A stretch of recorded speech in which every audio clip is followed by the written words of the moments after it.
शिक्षक आणि माझे मित्र आणि मैत्रिणींनो, सर्वांना अस्सलाम वालेकुम व रहमतुल्लाहि व बरकातुहू। आजचा दिवस मंगलाचा, आजचा दिवस गणराज्याचा, आजचा दिवस प्रत्येक भारतीयाचा, माझ्या तुमच्या सगळ्यांच्या। मोठे बलिदान दिले ज्या शूरवीरांनी आपल्या भारतीय देशासाठी, मी त्या शूरवीरांनी वंदन करतो मी माझे प्राणप्रिय भारत मातेला मी माझ्या भाषणाची सुरुवात करतो। आज 26 जानेवारी म्हणजे प्रजासत्ताक दिवस। सर्वांना माझ्या मनापासून प्रजासत्ताक दिवसाची हार्दिक शुभेच्छा। प्रजासत्ताक म्हणजे प्रजाची सत्ता सुरू झालेला दिवस। 15 ऑगस्ट 1947 रोजी भारत देशाला स्वातंत्र्य मिळाले।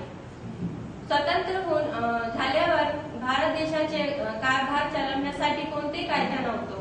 संघटन समितीचे स्थापना करण्यात आले।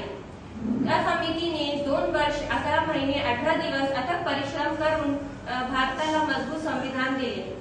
26 जानेवारी 1950 रोजी आपल्या देशामध्ये संविधान लागू करण्यात आले।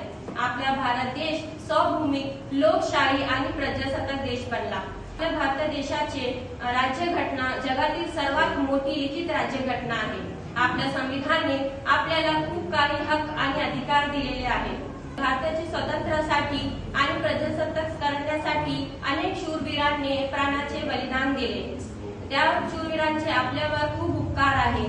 त्यामुळे आज आपण सुखाचे जीवन जगत आहोत। परंतु आज आपण हे विसरत चाललो आहे की अनेक शूरवीरांनी भारताला स्वतंत्र करण्यासाठी वर्षावर्षांची पूर्वी चाललेली गुलामीचे विरुद्ध लढताना इंग्रजी सरकारांचे अत्याचार सहन केले, हसत हसत फाशी घेतली आणि बलिदान दिले।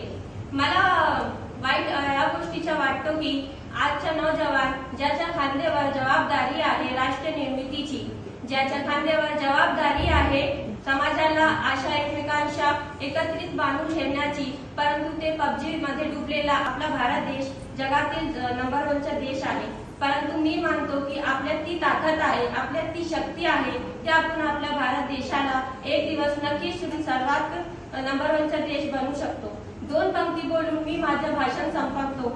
सलामी दे या तिरंगाला ज्याच्यामुळे तुझी शान आहे, सलामी दे या तिरंगाला ज्याच्यामुळे तुझी शान आहे। हा तिरंगाला नेहमीच राहू दे उंच त्यापर्यंत तुझे प्राण आहे। या तिरंगाला नेहमीच राहू दे उंच जोपर्यंत तुझे प्राण आहे। धन्यवाद। जय हिंद, जय भारत।